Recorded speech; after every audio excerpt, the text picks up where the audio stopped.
याद। ओम श्री परमात्मा नमः। ओम श्री योगो श्री कुमारामाय नमः। भोग से क्या है और जगत क्या है? सब भ्रम मात्र है। इसकी वासना मूर्ख रखते हैं। यह स्थावर जंगम जगत सब मिथ्या है। हे मुनीश्वर, जितने कुछ पदार्थ हैं वह सब मन से उत्पन्न होते हैं। सो मन ही ब्रह्म मात्र है। अन होता मन दुखदाई हुआ है। मन जो पदार्थों को सत्य जानकर दौड़ता है और सुखदायक जानता है, तो मृग तृष्णा के जलवत है। जैसे मृग तृष्णा के जल को देखकर मृग दौड़ते हैं और दौड़ते दौड़ते थक कर गिर पड़ते हैं, तो भी उनको जल प्राप्त नहीं होता। वैसे ही मूर्ख जीव पदार्थों को सुखदायी जानकर भोगने का यत्न करते हैं और शांति नहीं पाते।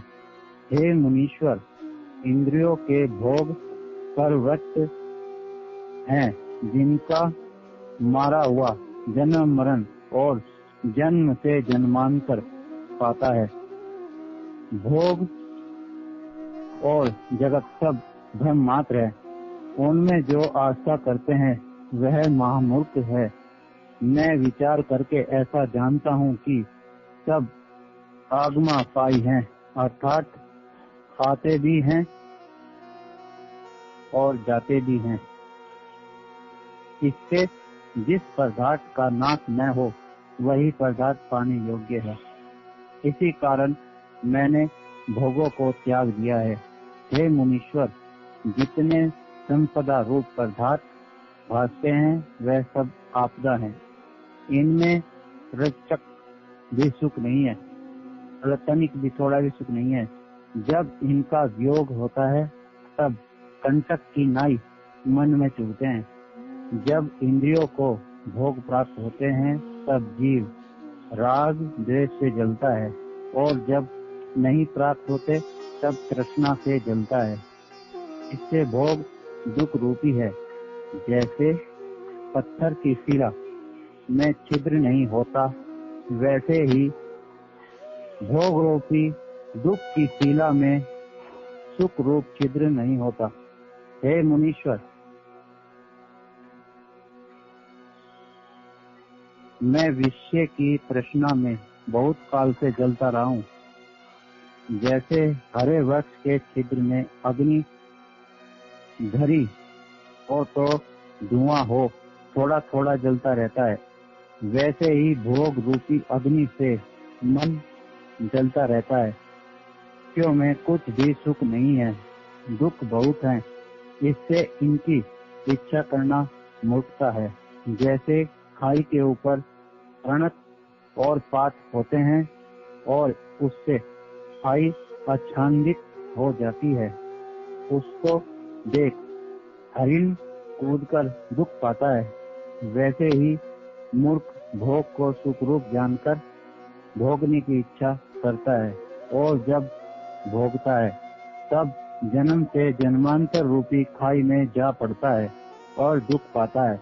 हे मुनीश्वर, भोग रूपी चोर अज्ञान रूपी रात्रि में आत्मा रूपी धन लूट ले जाता है, पर उसके वियोग से जीव महादीन रहता है। जिस भोग के निमित्त यह यत्न करता है वह दुख रूप है, उससे शांति प्राप्त नहीं होती। और जिस शरीर का अभिमान करके यह यत्न करता है वह शरीर क्षणभंगुर और आसार है। जिस पुरुष को सदा भोग की इच्छा रहती है वह मूर्ख और जड़ है। उसका बोलना और चलना भी ऐसा है जैसे सूखे बांस में छिद्र में पवन जाता है और उसके वेग से शब्द होता है। जैसे थका हुआ मनुष्य मारवाड़ के मार्ग की इच्छा नहीं करता, वैसे ही दुख जानकर मैं भोग की इच्छा नहीं करता। लक्ष्मी भी परम अनर्थकारी है। जब तक इसकी प्राप्ति नहीं होती तब तक उसके पाने का यत्न होता है और यह अनर्थ करके प्राप्त होती है।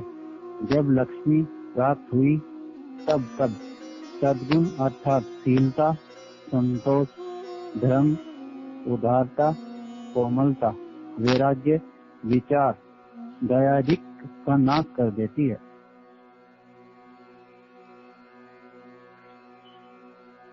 जब ऐसे गुणों का नाश हुआ तब सुख कहाँ से हो? तब तो परम आपदा ही प्राप्त होती है। इसको परम दुख का कारण जानकर मैंने त्याग दिया है। हे मुनीश्वर, इस जीव में गुण तब तक है जब तक लक्ष्मी नहीं प्राप्त हुई। जब लक्ष्मी की प्राप्ति हुई तब सब गुण नष्ट हो जाते हैं। जैसे बसंत ऋतु की मंजरी तब तक हरी रहती है जब तक ज्येष्ठ आषाढ़ नहीं आता, और जब ज्येष्ठ आषाढ़ आया तब मंजरी जल जाती है। वैसे ही जब लक्ष्मी की प्राप्ति हुई तब शुभ गुण जल जाते हैं। मधुर वचन तभी तक बोलता है जब तक लक्ष्मी की प्राप्ति नहीं है, और जब लक्ष्मी की प्राप्ति हुई तब कोमलता का अभाव होकर कठोर हो जाता है।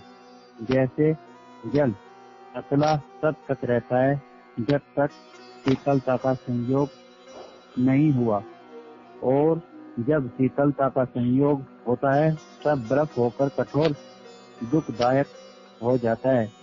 वैसे यह जीव लक्ष्मी से जड़ हो जाता है।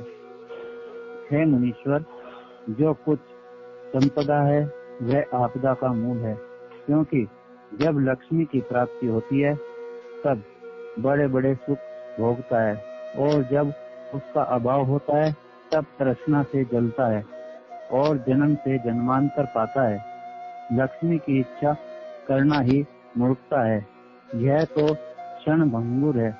इससे भोग उपजते हैं और नष्ट होते हैं। जैसे जल से तरंग उपजते हैं और मिट जाते हैं, और जैसे बिजली स्थिर नहीं होती वैसे ही भोग भी स्थिर नहीं रहते।